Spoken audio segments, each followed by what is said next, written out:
with you forever. A soloist, I know you said you aspire to be a soloist, and so just to tell you, the soloist, like someone like Yo-Yo Ma, Gary Hoffman, Truls Mork, Stephen Isserlis, I think it's standard that they should have 10 things they know, 10 concertos they can play like tonight.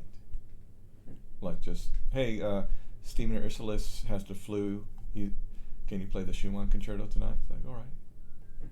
It's like that. Like, you know, he's in New York and he was supposed to play, but now he's sick. Can you do it? And you're in New York too? All right. That's how it works. Yeah. And I didn't see this concert, but I heard about it in Paris when I was living there. I wish I could have gone. Oh wow, you lived in Paris. And Truls Mork was playing the Prokofiev Symphony and Concertante. Ooh. And he broke his arm or he twisted it or did something. But anyway, he couldn't play. That day, Gary Hoffman just showed up like he was there. He said, yeah, I'll do it. Oh wow. And he just played it. Yeah, just like that. No rehearsal. You know, it happens in opera too. So if you're an opera singer, you have at least 10 roles that you could sing at any time. So someone, La Traviata, whatever, and Violetta is sick, and you just show up, and maybe you're not even acting so much. You're just sort of on the stage and, you know, reacting to what's around you, and that's it. Yeah. So anyway, that's the soloist life. So I hope that what I'm teaching you is just the foundation of that. The beginnings of that. So, you know, you need to develop roots. And when you think about memorization, let's make a list of things you memorize. So, go. Like in a piece? Yeah, so I'll say one, you say one. The key. Okay, the notes. Fingerings. The rhythm. The form. The length. The harmony or harmonic analysis. Okay. The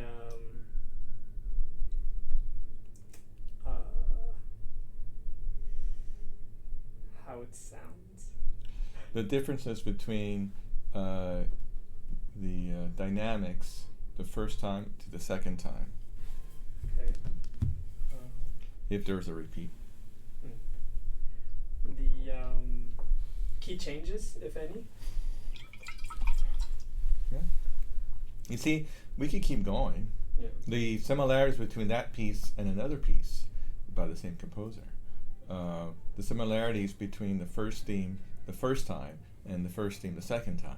Because in a sonata, you get a theme, and then like in a Beethoven A major sonata, it happens that you play it, and then sometimes people take the repeat, but that theme comes back several times.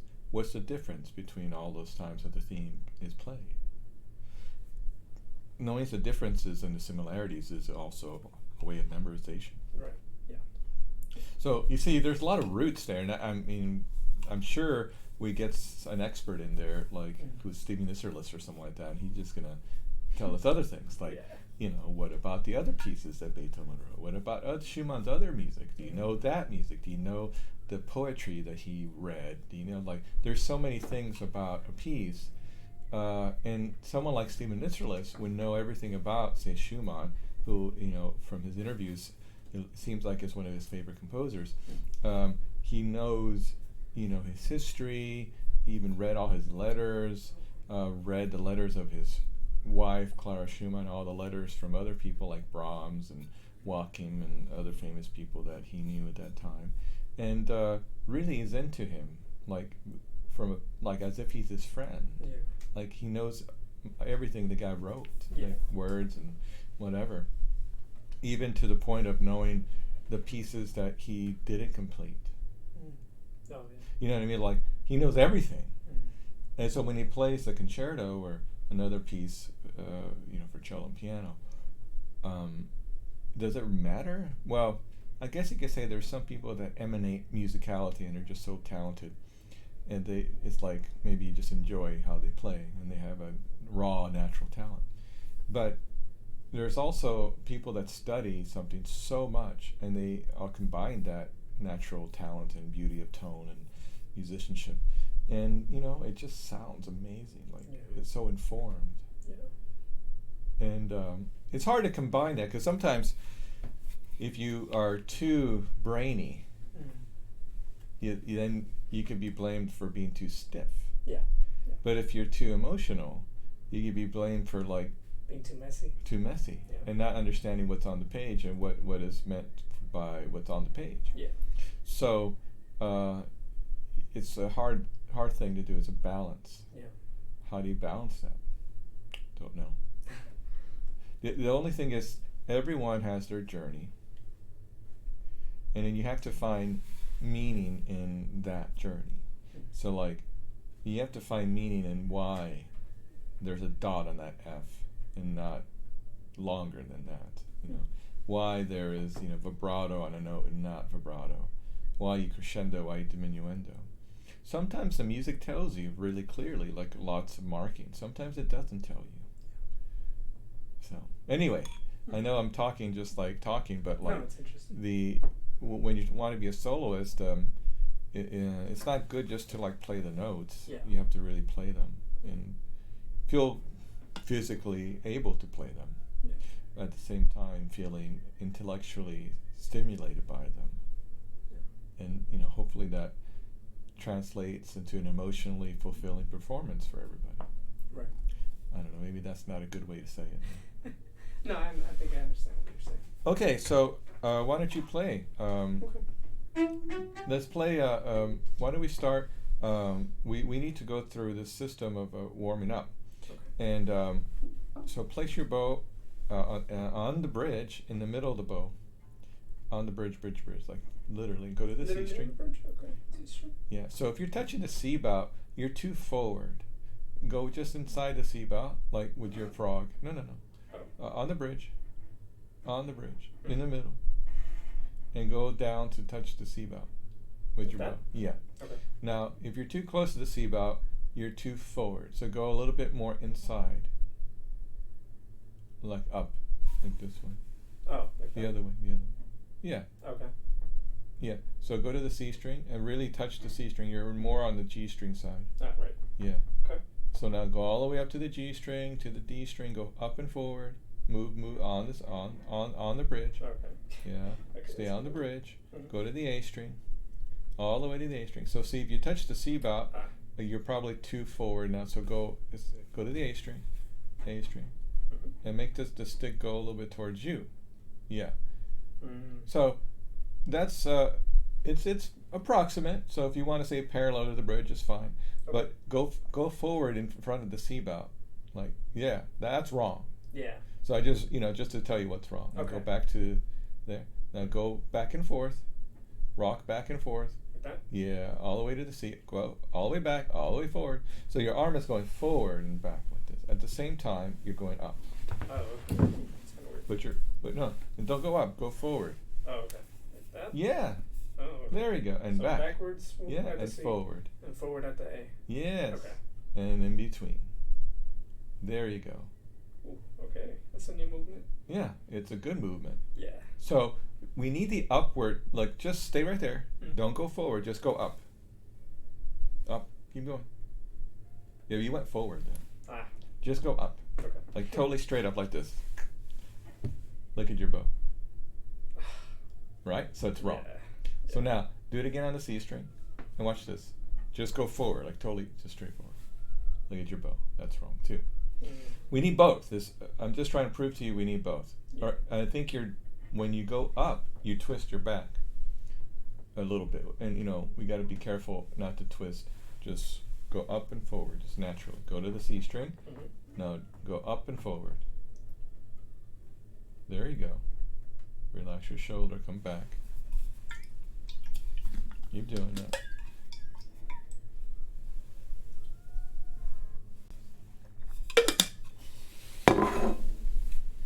Yeah. Here's one way to figure it out. Put your hand over here and just touch it like this. And just lead. Just like lead. As if you're like a puppet. Say with your left arm, move your right arm. Okay. So move this way. Yeah. Feel that? Mm. And try to keep your shoulders straight. Just relax. I'm going to sit up a little bit. There you go. There you go. what you want to do in life is you want to find the minimum effort for maximum results. Yeah. So if you could work 2 or 3 hours a week and make like a lot of money, maybe you kind of won in life. That's true. So and cello playing and basically all instrumental playing, if you can play with maximum results but not be stressed out in your body, that's probably where you want to be. Oh, yeah. Makes sense. Okay, can you try? See. Just think more forward and up, Yeah. because you're used to going up. So like that. Feel like you're punching forward. There you go. Yeah. That's better. Yeah, I'm starting to feel So now, let's play the string crossing exercise that we did. Remember, without bumping? Yeah. Go.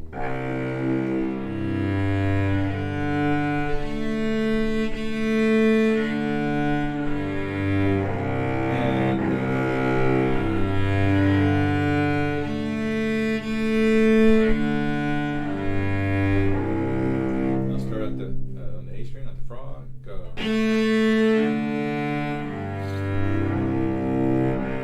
All the way to the frog. All the way to the tip.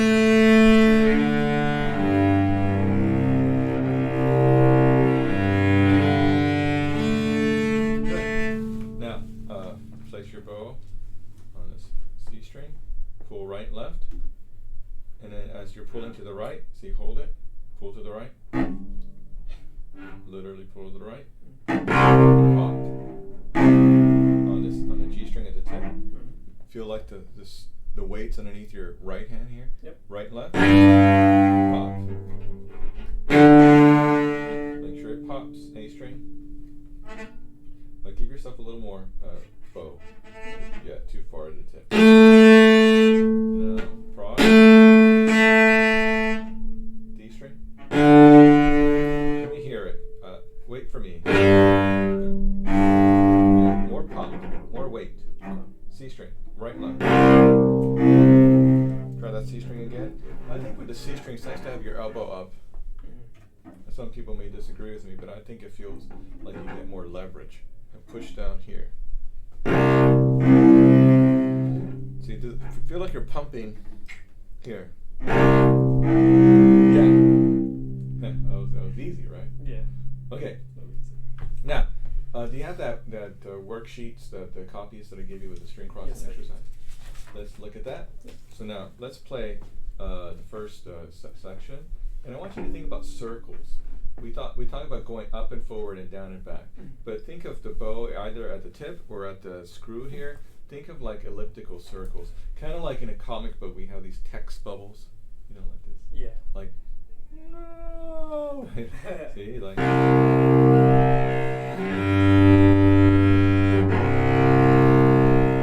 Ready, and.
Again. and I want you to stand up and play.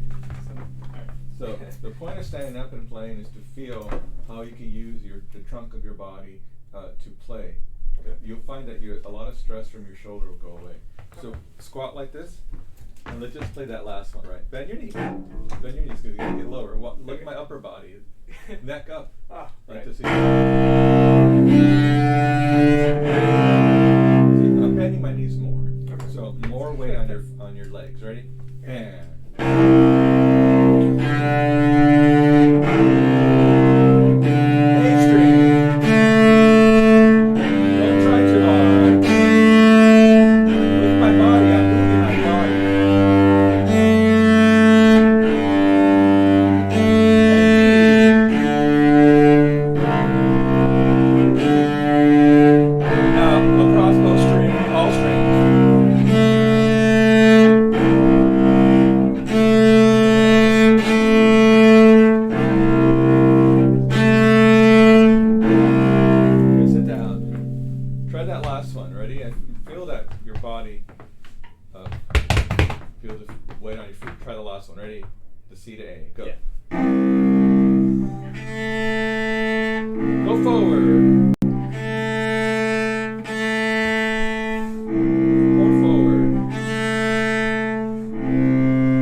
Trying too hard with your arm. Yeah. It's close. You don't have to go. You don't have to do that. Keep your arm relaxed and low. Okay. Your hand. Yeah. Do that again without that left hand. Yes. Was that easier? Yeah. Way easier. You're just trying too hard. Okay. Remember, minimum effort, maximum results. Okay. Sometimes, do you need that big movement? Well, I can't say you'll never do it because say you have a lot of, a triple stop or whatever, you're going to go like this. Then you use more arm. Sure. But if you're just using a minimum motion, you don't have that. It's not necessary. Right. It's just a pretty normal sound. Yeah. You could play with a bigger sound if you like, but you don't have to. Okay, next. Following is what? Okay, eighth. So now, eighth note, so half the bow. Really, really half. Go. Watch my elbow.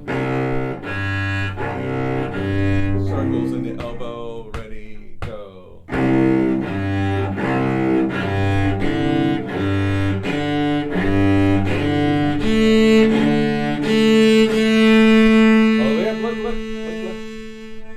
Forearm, ready, go.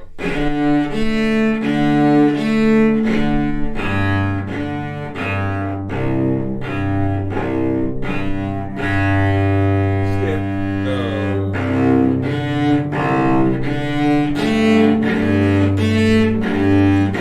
Watch my arms here. My elbows, sometimes for crossing strings, the first time I ask you to do elbow, watch what happens here.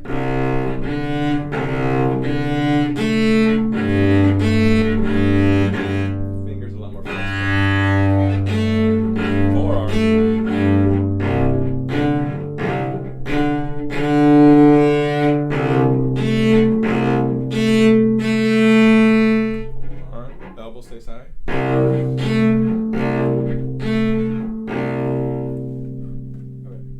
When you play faster, say, you may not even notice what you're doing. We're just like getting the minimum correct motion. Yeah. Let's talk about the one from C to D. See, my thumb is helping out a lot. Play half bow. See, now my fingers are like this way. Yeah. Now A. Curve your fingers though. And back the other way.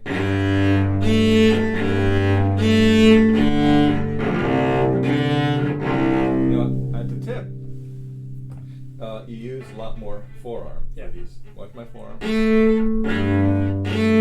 Ready, go. Feel like you're moving from your elbow. See? You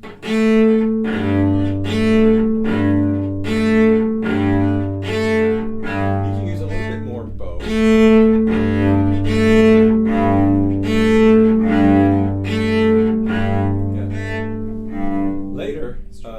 Later, maybe this semester or next, we're going to do Piatti number 1. You know that one? I know.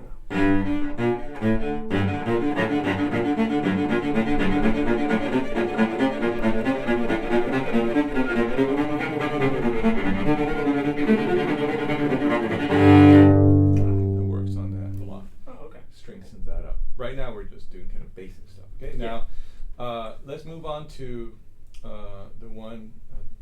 This maybe on the second page. I think these are staccato. See those?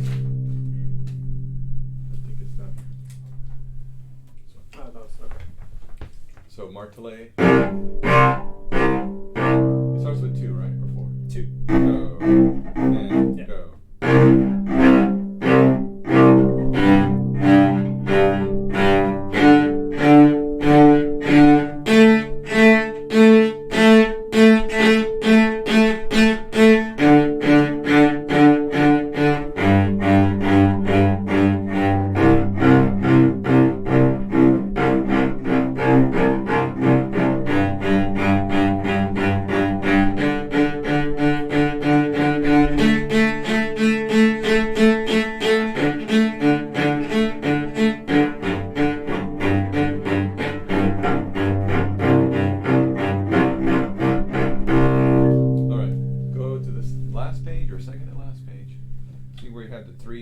Notes in one bow. Should be on the top of one of the pages, like this. Oh yeah, the quartering. Yeah. So watch, right at, get to the D string level, and flat here, and you want to grab all 3. Yeah. Oh wait. And then up bow. Now let's do what's there. It's like basic quarter notes, eighth notes, triplets, and 16ths. So let's do our quarter notes like 1, 2, 3, 4, and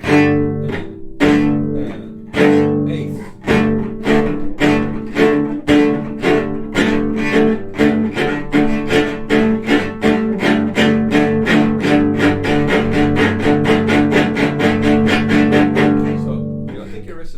And your fingers are too stiff like this.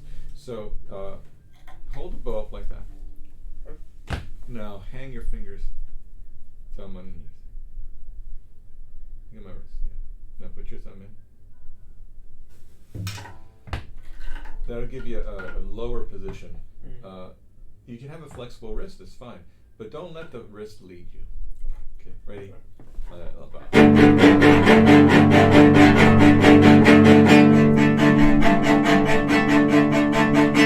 now, let's get this note. Fourth finger. And I want you to play.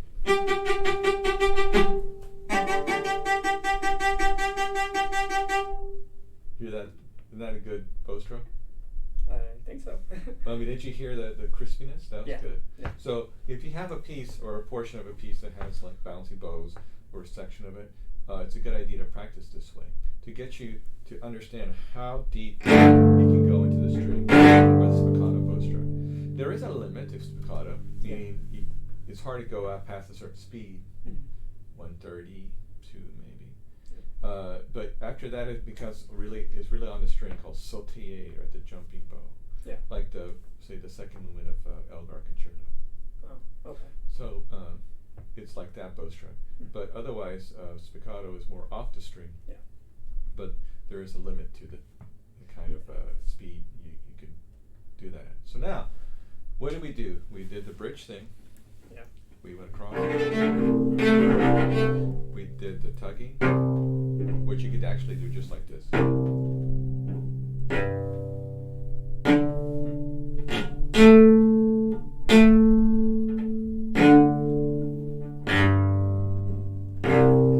then we did a couple of these exercises. That's going to take you 10 minutes, maybe, right?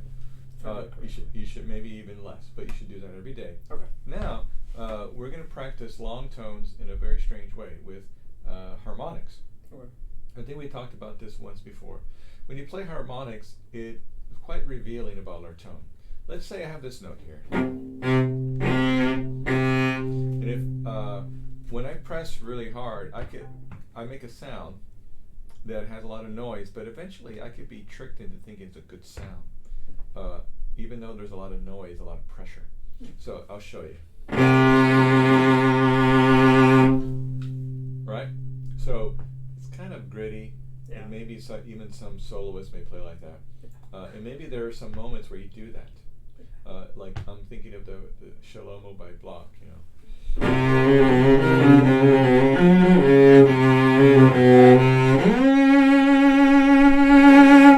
Right? That's a very intense moment in the piece, and I think the audience needs to feel that.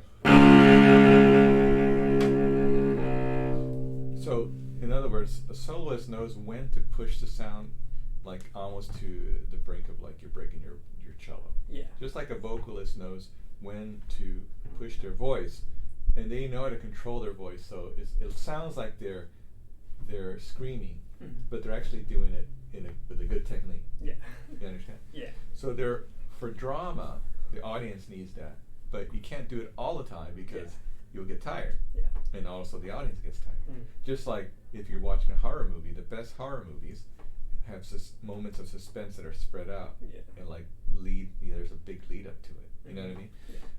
Because if there's always killing like every other minute, it's like, every minute. It's like it gets old. Yeah. Right? I mean, who wants to see that? It just like kind of becomes a comedy. Sure. You know? Sure. So anyway, so suspense and drama, you guys understand when to do it. So, but coming back to my point, I could push my sound, and eventually you get used to it, is what I'm trying to say. And you can convince yourself it's a good sound. Now, when I play this same note as a harmonic, if I push it down with that amount of intensity, guess what happens? This. Yeah. So, I believe when you play with those harmonics, with especially these in the first four positions, and you play long tones on these harmonics, you could come to the conclusion of what's a really good sound, a really good tone. Okay. Because I need to, I think there was a guy, Lev Aronson, I was reading about this, he calls it the holy trinity of cello playing, or bowing really, because you have, of course, pressure and bow speed, and then the placement near the bridge. Yeah. So one could be able to find that holy trinity of the bow by understanding that you don't need that much pressure. We need bow speed and also location. So watch what happens when we do this. There's too much pressure.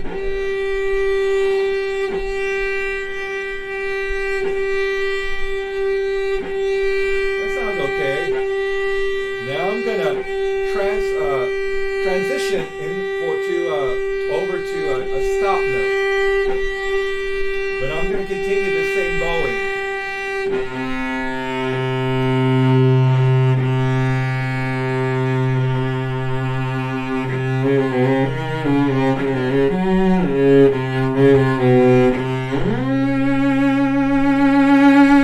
Now that was, what was the difference in that sound the first time I played it, the second time? To me, it didn't sound as gritty. It sounded a little bit smoother. And what about the sound itself? I mean, you're talking about bowing. Yeah. What about the resonance? Any The difference? resonance to me was still the same, I think. Okay, but Yeah. you felt like it was not. It as was still great. intense and stuff. It still had the same energy. It was just more clear. I'm not tired. Yeah. It's like physically it was easy to do. Oh. So, but now, this is where I'm leading to with these exercises I'm about to show you. Yeah. So go to the first position and play all the fourth finger harmonics like this. Keep your fourth finger curved. Curve your fourth finger, you're doing this. Right. Now play by the bridge, and finally your fourth finger is curved on the inside of the string. Now, you don't have to look like you have arthritis. You're young. Don't become an old guy all of a sudden like that movie Forever Young. You know that movie? I think so. Yeah. Yeah, the Mel Gibson. Yeah. I think so. It's like nice. Just go over nicely. You know about how you know where you put your hand. Yeah. You're just doing it this way. Oh, Just move over normally. All right. Curve. Now, third finger harmonic. All of them. Go. You can start on the A string. Doesn't matter. All right. See, the third finger looks awesome. Why can't you do that with the fourth finger? Do that again and look at your third finger. Look. Now, do that with fourth finger.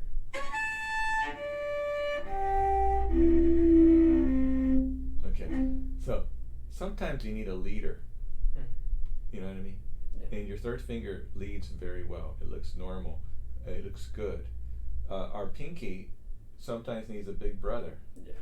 It's the ring finger. Right. Third finger. So, just a little aside, if you have really good second finger vibrato, you have to think about like, why is my second finger better than all the other fingers? Look in the mirror. Think about how it feels. Okay. You understand? Yeah. And then figure out. That's how it's supposed to be. That's how it's supposed to be. Why do I do the third finger differently? Why does my fourth finger suck? Well, why don't you follow the leader? You have a great example in your second finger, or what maybe your first whatever finger it is. Okay. So, okay, now, second finger.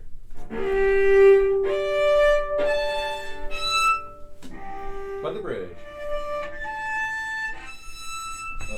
Okay, so now, go back to the C string, and I want you to play on the C string 4, 3, 2 with harmonics, and watch me right by the bridge. Inside of the string with my fingers.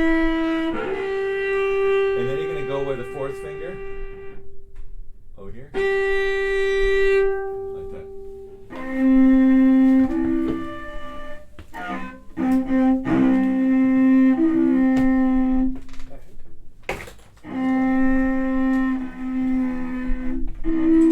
Hello. You guys want to talk to me? Come on in, both of you. Please. Just sleep in here. Or do you want coffee? Can you give me a coffee? Why is Come in. I'm trying to teach Jesse how to conjure up spirits. Those playing? Those harmonics? Fourth finger. Now, That's supposed to be the same note? Yes. yeah. Now, you just passed the first test of sorcery. So, could you get me something?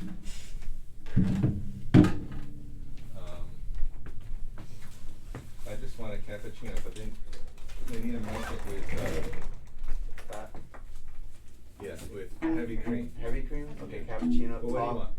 I'm good. You good? Yeah. You want a coffee? No, I'm okay. You want a coffee? You don't need coffee? She needs a nap. Tall Oh, cappuccino? fat Yeah. nap. Heavy cream. Heavy cream. Thank you, sir. I need a nap. So what do you want to ask? I was gonna talk to you about my shoulder again because there's this weird new feeling, and it doesn't necessarily hurt, but I'm worried that I'm still damaging it because, like, you know how you can damage your ears without it necessarily hurting. Right. Yeah. I'm wondering if I'm doing the same. Have you ever done the electric stim like the patches, Mhm. that feeling, I'm getting that Where? in my shoulder Mhm. without using it, and it Yeah. just comes and goes. Yeah, that's not a good idea. Yeah. And Well, do you go to work out? I'm starting to, yeah. Well, I would ask you to do the following, and if you could figure out how to do this, I know it's embarrassing because like people are looking at you like, why don't you exercise? So because what I'm going to tell you to do is actually just go to the bar like and just hang, like go like this and like just hang. stretch them out. And just okay. hang. Yeah, no, they, at our gym here, they have the little thingies where That are people do meant dips. for that? They Yeah. do dips, right? But then there's also a little Yeah. bar thing. Oh, up for above. pull-ups? And you Yeah. you can just hang there. Just hang. A lot of people do it. It's Yeah. not. Yeah, it's really good to actually to stretch Yeah, out. my Yeah. apartment gym has one of those Yeah, too. Yeah. just stretch out, and then look, cause I'm tall enough that by the time that I stretch out fully, I'm actually like touching my toes, like in the one that we Yeah. have in our gym. And then what you do is you twist like this way, and you'll start to stretch out like the sides. Okay. And then the other thing to do is when you go back home, you want to lay on your bed, Mhm. but then you want to scoot to the so that you're now hanging like upside down off the bed. Okay. Just be careful that you're not gonna like knock something over, you know, Or fall. fall over. But you know, just catch yourself. Knowing but, me, that would happen just straight on my head. Yeah, but what you want to do, if I could show you, I don't know if I could show you this way. But what you really want to do is you want to hang upside down, Mhm. like. See if I can feel it. Oh, like when I was 5 Yeah. on the couch. Yeah, it's like- Yeah. It's like chilling, bro. Like that. Just Now, chilling. this is not. That's one hold me because I would have Yeah. fallen down. Oh. But what you want is all the way inverted, Mhm. and you want your head almost like freely to be hanging. Mhm. Then, as you're hanging upside down, imagine this is me upside down. You want to just shake your head like that. Okay. You want to shake your neck out. Next, you want to pull one side Oh, I do that one and a then lot. pull the other one while you're upside down, and then do this Okay. one and this one. Okay, and stay there as long as you can without passing out. Yeah. And then come right back up and come back slowly.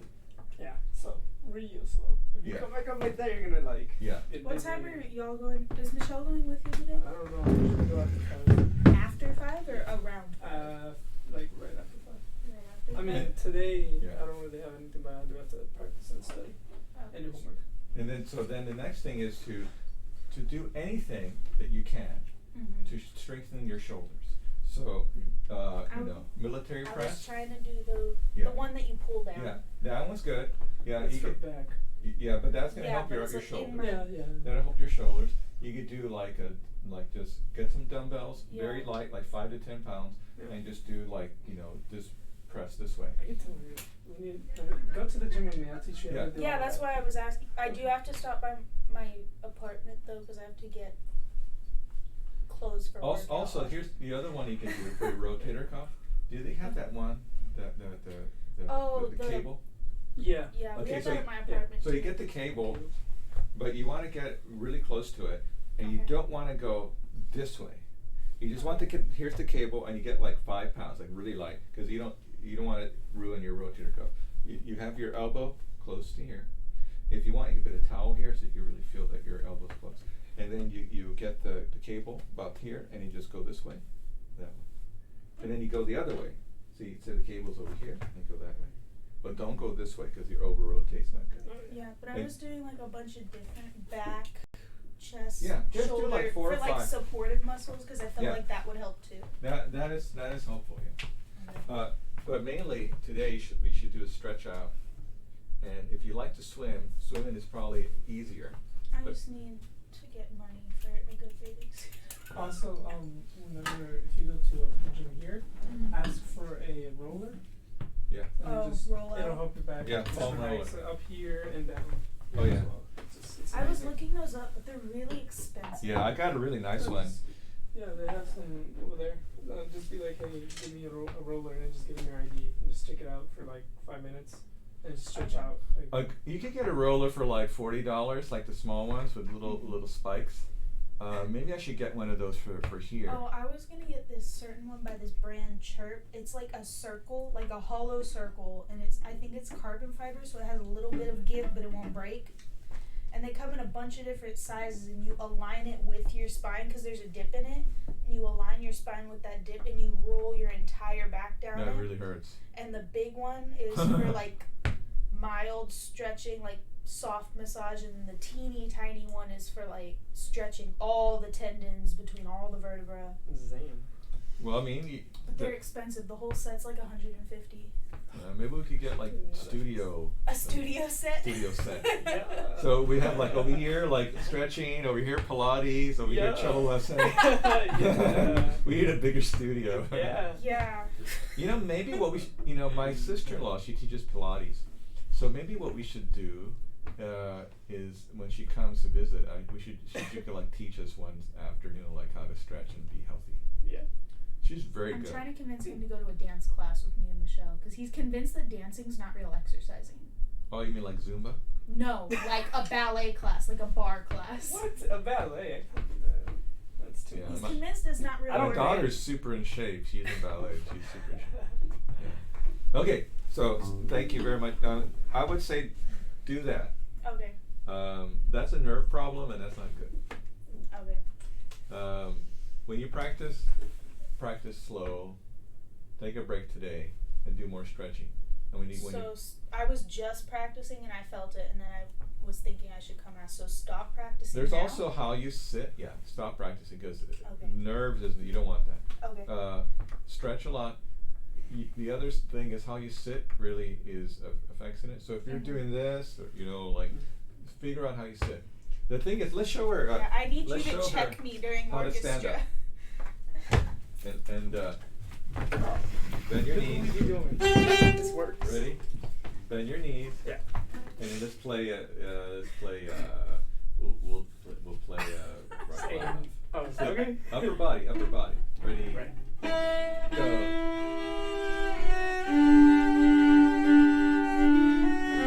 You can move a little bit. I forgot it. One. Sorry. I forgot it because The point of standing up, Keely, is Yeah. that you feel like the core of your body's working and you're not overworking with your shoulders. Okay. So the other thing you can do is you can practice lying down on the floor, even though it's filthy Yeah, and you dirty. showed me that. Do that a lot and stand up. Watch when I'm playing live.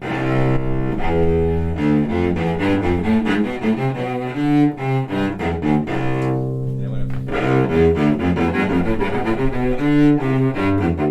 Have you showed him laying on the floor and playing? no. On the floor and playing. No, Yeah, that's- you. He doesn't Yeah, know me that's- so well yet. We're that second semester. Okay. So I'll if he wait. doesn't like go off running into the woods by November, then by January, then we can show him. Okay. I'll be waiting for that then. Okay. Yeah, you get Sounds to. fun. It's actually really comfortable. Yeah. Just laying flat on your back playing the cello. Oh, wow. Never thought of that. Yeah. You can try it.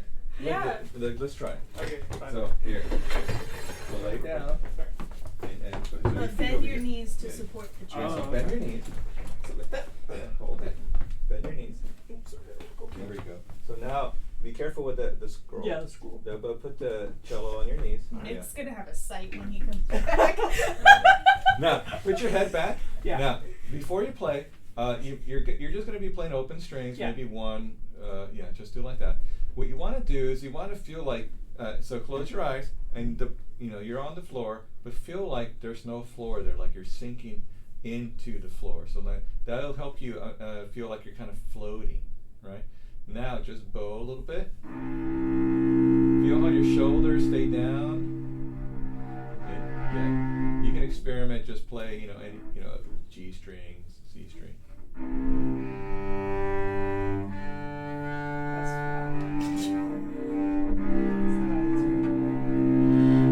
Yeah.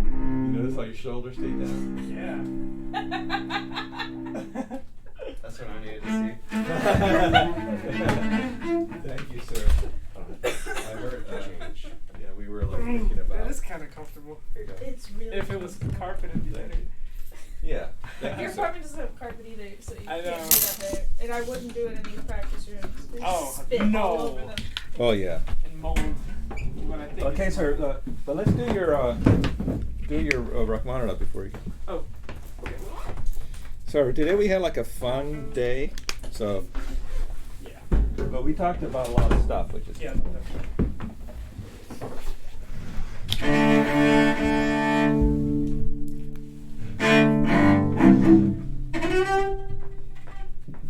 Okay, go ahead.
Open.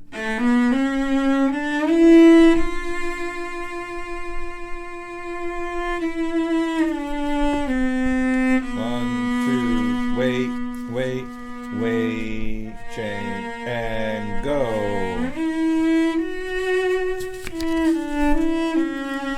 One, two, ready, and go. And go. And go.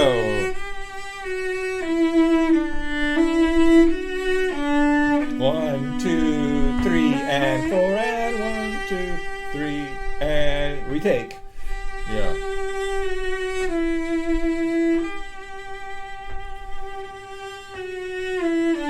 Feel the weight in your feet, not on your shoulders.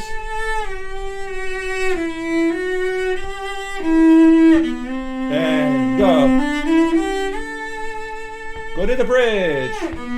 Bridge. Slow bow, vibrato.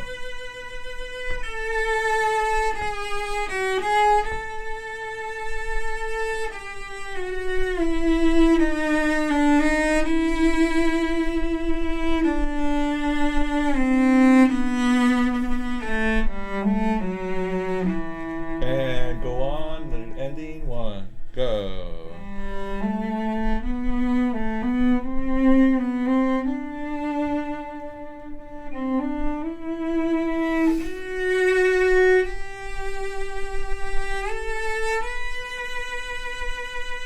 Crescendo.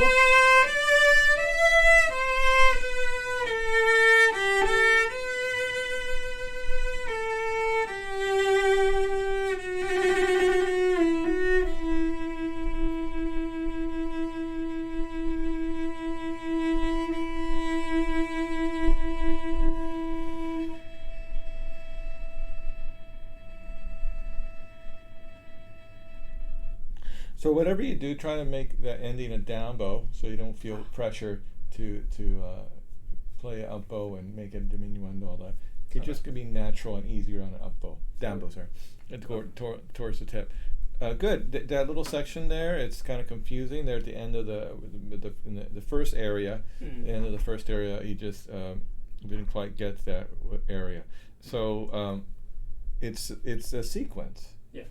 And it goes into, you know, into D minor, sort of. I mean, it's going around E minor and then D minor, and then it settles into B minor. Mm-hmm. So you see how that helps me to remember where I am? Yeah. We were talking about the kind of memorization levels, and think of these levels they're going lower and lower from their roots is what I'm trying to say. Think of these roots. We have the form, we have the harmony, we have sequences that we can memorize. We have, and sequences are have similar patterns, different notes, right? Right.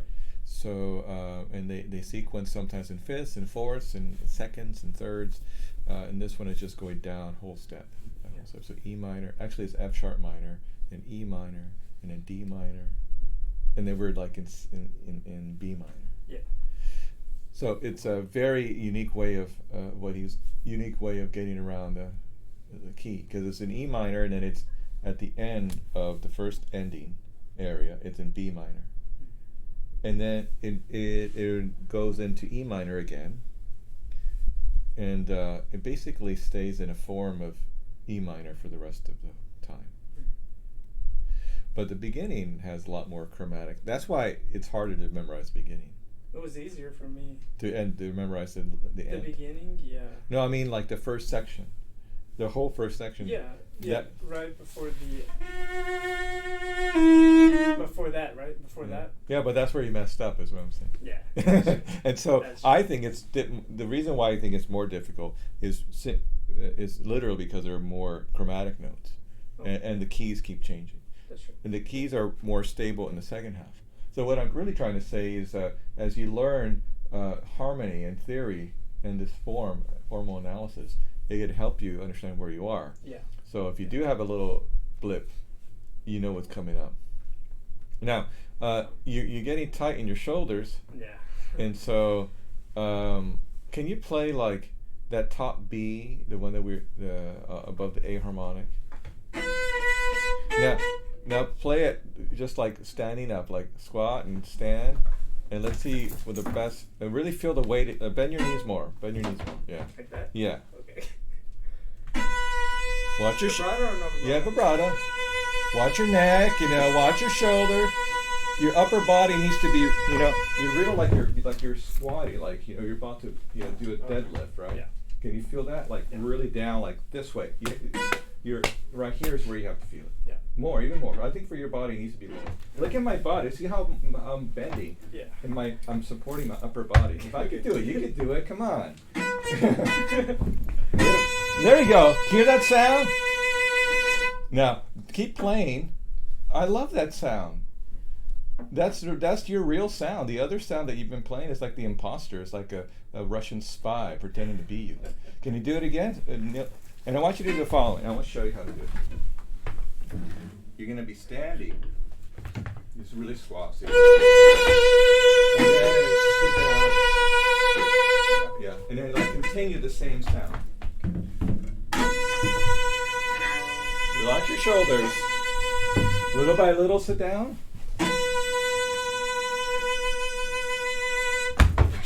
It's there. Don't worry. It's scary. I'm scared of it. You can kind of like move. Okay. Scoot with your feet. Bend your knees. Relax. Shoulders down. Feel the weight on your feet. Isn't that better? Yeah. Did you feel that? Yeah. The problem is that we tense up on our shoulders. Yeah. You don't need that. Remember, the goal in life is what? Minimum effort, maximum results. Yeah. Okay. Yeah, do Nick that is like, every time I practice that. that's my goal. But it's really like anything you do in life. I mean, obviously, you want to have like maximum results. So there's some things that take maximum effort, like fighting a fire. Like if you're like one of those forest fire, firemen, you're not going to be like, Yeah, just that section there. Yeah. I mean, it's intense, you know. Yeah. If you are at the goal line, and it's the Super Bowl, and there's like 10 seconds left, you have the maximum result effort, Yeah. right? What I'm talking about is like when we play the instrument. You know, if you're really trying hard, it's maybe not what you need to be doing, because you're actually not enabling your body to help you, because you're tight. And when go back to a running back or someone who plays basketball, yeah, they're putting on maximum effort, but like in a way they're relaxed too. Yeah. Because they could see things, like they react quickly. Yeah. Like there's a space there, they're running as fast as possible there. You know what I mean? Yeah. They see ahead. Yeah, they anticipate. They anticipate. Yeah. They're anticipating and preparing. Right. So when we play, we're not making millions of dollars and scoring touchdowns, but we have to be just as physically fit and mentally fit. So, all right. So we're gonna play that on Thursday. All right. The other for next week, I want you. Did we talk about any etudes, Popper? I don't think so. I think. Yeah. So Popper 11. Oh, right. So next week. So this is what we're doing this week. Yeah. We're gonna play all vocalises memorized in studio. Next week, study Popper 11 Okay. and 3. 2 poppers, 11 and 3. They're both, you know, you'll be able to play them Okay. in 1 week. All right. And then next week I'm gonna ask you all scales, but like kind of quiz. Like I'll just ask you like play E flat, play A, kind of thing. Okay.